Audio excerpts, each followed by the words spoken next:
నమస్తే, welcome to Vishwam TV. నేను మీ journalist Uday.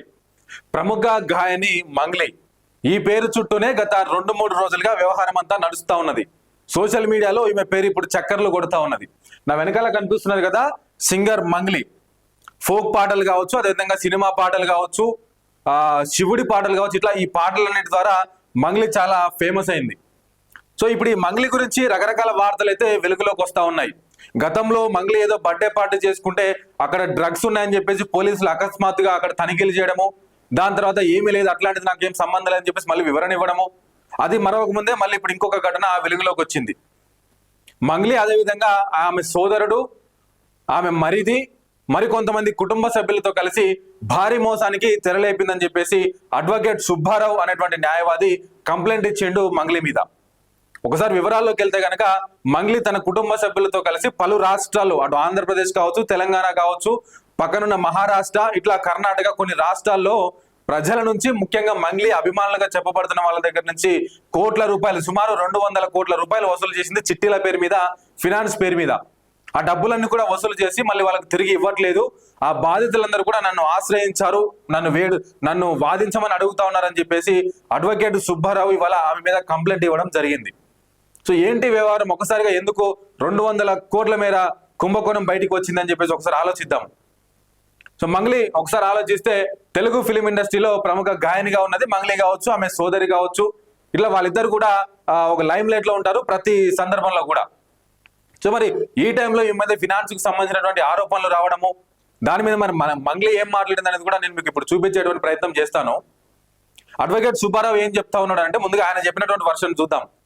Advocate Subbarao నిన్న మీడియాతో కూడా మాట్లాడుతూ, మంగ్లీ నన్ను బెదిరిస్తా ఉన్నది, నువ్వు గనక ఒకవేళ బాధితుల పక్షాన మాట్లాడితే, బాధితుల పక్షాన నువ్వు కేసు వాదిస్తే గనక నిన్ను చంపేసి నీ డెడ్ బాడీ కూడా దొరకకుండా చేస్తానని చెప్పేసి మంగ్లీ అదేవిధంగా ఆమె కుటుంబ సభ్యులతో కలిసి ఎవరైతే మోసానికి పాల్పడ్డారో వాళ్ళతో కలిసి బెదిరిస్తా ఉన్నదని చెప్పేసి వాళ్ళ సుబ్బారావు మీడియా ముందుకు వచ్చి మాట్లాడుతూ ఉన్నాడు. సో దానికి కొద్దిసేపటి క్రితమే మంగ్లీ కూడా మాట్లాడుతూ ఏమన్నది, ఏం మాట్లాడిందని చెప్పేసి ఆ వీడియో చూసిన తర్వాత నేను మీకు మిగతా విషయాలు కూడా చెప్తాను రండి. కొద్దిసేపటి క్రితమే మంగ్లీ పోలీస్ కంప్లైంట్ ఇచ్చింది అడ్వకేట్ సుబ్బారావు మీద. సో ఏమని ఇచ్చింది, అసలు ఏం మాట్లాడింది ఆ వీడియోలు అనేది కూడా నేను మీకు చూపించే ప్రయత్నం చేస్తారండి. రండి ఒకసారి ఇక్కడ చూడండి. దయచేసి చెప్తున్నా, ఇందులో నా ఎన్వైరన్మెంట్ ఉంటే మళ్ళీ చెప్తున్నా, నేను ఏం చేసినా నేను పడ్డానికి సిద్ధం. సో మంగ్లీ కూడా కంప్లైంట్ ఇచ్చిన తర్వాత మీడియా ముందుకు వచ్చి మాట్లాడింది లాయర్ సమక్షంలో. మంగ్లీ తరపు న్యాయవాది అక్కడ ఉన్నాడు. మంగ్లీ కూడా మాట్లాడుతూ నాకేం సంబంధం లేదు అని చెప్పేసి మాట్లాడుతోంది. ఇంకొంత వీడియో చూసిన తర్వాత మాట్లాడదాం రండి.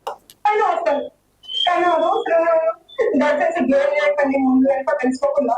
ఇందులో నా ఇన్వాల్వ్మెంట్ 100% కాదు, 0% లేదు. ఆయన జస్ట్ ఫేమస్ అవ్వడం కోసమే నాతో మాట్లాడాడు. నువ్వు వస్తేనే నేను మాట్లాడతాను అని ప్రతి ఒక్కరిని కూడా ఆయన అట్లా అప్రోచ్ అవుతున్నారు. సెలబ్రిటీస్ ని నేను కనుక్కున్నా కూడా ప్రతి ఒక్క సెలబ్రిటీ ఇదే చెప్తున్నారు, రిటర్న్ డబ్బులు ఇచ్చి కూడా ఇంటర్వ్యూ కట్టించుకుంటాడట. ఆయన అంత పిచ్చి ఉంది ఆయనకి. ఆయన ముందు వీడియో వినండి. ఈ కేసు సిఐడిలో ఆల్రెడీ నడుస్తుంది, 1 year నుంచి నడుస్తుంది. ఓకే, సో మంగ్లీ మాట్లాడిన వర్షన్ ఏంటి అని అంటే, అసలు ఆ కేసుతో నాకు సంబంధమే లేదు. నేను అంటే ఈ వ్యవహారం గత వారం 10 రోజుల కింద బయటకు వచ్చినప్పుడు కూడా మంగ్లీ ఒక పోస్ట్ రిలీజ్ చేసింది. దీంతో నాకు ఎటువంటి సంబంధం లేదా, డబ్బులు ఎవరు వసూలు చేసారో ఏందో కూడా నాకు తెలియదు అని చెప్పేసి చెప్పింది. సో మళ్ళీ ఇప్పుడు కూడా ఏం చెప్తా ఉందంటే, అసలు ఆ కేసుతో నాకు ఏ మాత్రం కూడా సంబంధం లేదు. అడ్వకేట్ సుబ్బారావు అనేటువంటి వ్యక్తి నా మీద కావాలనే టార్గెట్ చేస్తా ఉన్నాడు. నన్నే కాదు, ఇండస్ట్రీలో కొంతమంది సెలబ్రిటీలను కూడా ఇట్లానే ఇబ్బంది పెడతా ఉన్నాడు. 1% కాదు కదా, 0% కూడా నాకు దీంతో సంబంధం లేదని మంగ్లీ చెప్తూనే ఈ కేసు 1 year గా సిఐడిలో విచారణలో ఉన్నది అని చెప్పేసి కూడా ఆమె చెప్తున్నది. ఇంకేం మాట్లాడిందో చూద్దాం రండి.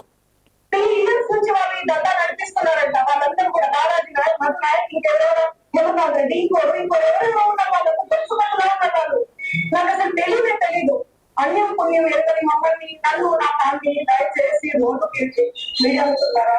నేను మళ్ళీ చెప్తూ, న్యాయం ఎవరి వైపు ఉండే వాళ్ళ వైపు ఉన్నది. దయచేసి మీడియా అంటేనే నాకు చాలా గౌరవం. నిఖార్సైన మీడియా, దయచేసి చెప్తున్నా, మళ్ళీ చెప్తున్నా, వాస్తవాలు చెప్పండి. ఆ వాస్తవాలు వద్దు.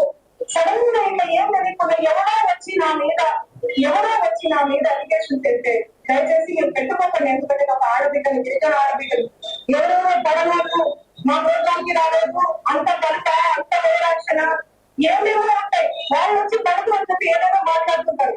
మీరు అట్లా పెట్టుకోవడం చాలా తప్పు. దయచేసి మీడియా మిత్రులు, నా ఫ్యామిలీ లాంటి వాళ్ళు, నా ఫ్యామిలీ మీడియా అంటేనే నా ఫ్యామిలీ, నేను కూడా ఒక జర్నలిస్ట్ గానే వచ్చాను.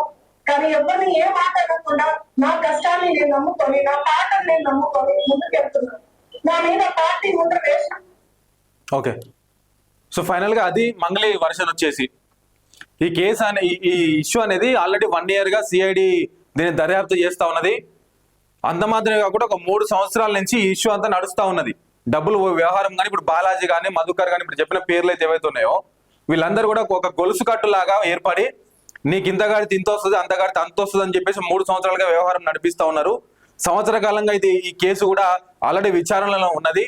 నా మీద కావాలనే ఇబ్బంది పెడతా ఉన్నారు. నేను ఏదో ప్రోగ్రామ్ కి రమ్మంటే పోకపోతే ఆమెకు అంత బలుప అలాంటి మాటలు వాడి కూడా నన్ను ఇబ్బంది పెట్టేటువంటి ప్రయత్నం చేస్తా ఉన్నారు అని చెప్పేసి మాట్లాడుతున్నాయి. మరి మహారాష్ట్ర కర్ణాటకలకు సంబంధించి మీ అభిమానుల దగ్గర కూడా వసూలు చేశారంట కదా అంటే ఆమె ఏమన్నది అంటే వాస్తవం ఇప్పుడు కర్ణాటక, మహారాష్ట్ర కానీ, తెలంగాణ కానీ, ఆంధ్ర కానీ నేను వెళ్ళినప్పుడు ఎంతో మంది నాతో ఫోటోలు దిగుతూ ఉంటారు, ఎంతో మంది నాతోని పాట బాగా పాడినరు, మీరు నా దైవం, కాళ్ళు మొక్కుతా అని చెప్పేసి ఇట్లాంటి వర్డ్స్ వాళ్ళు యూజ్ చేస్తూ ఉంటారు.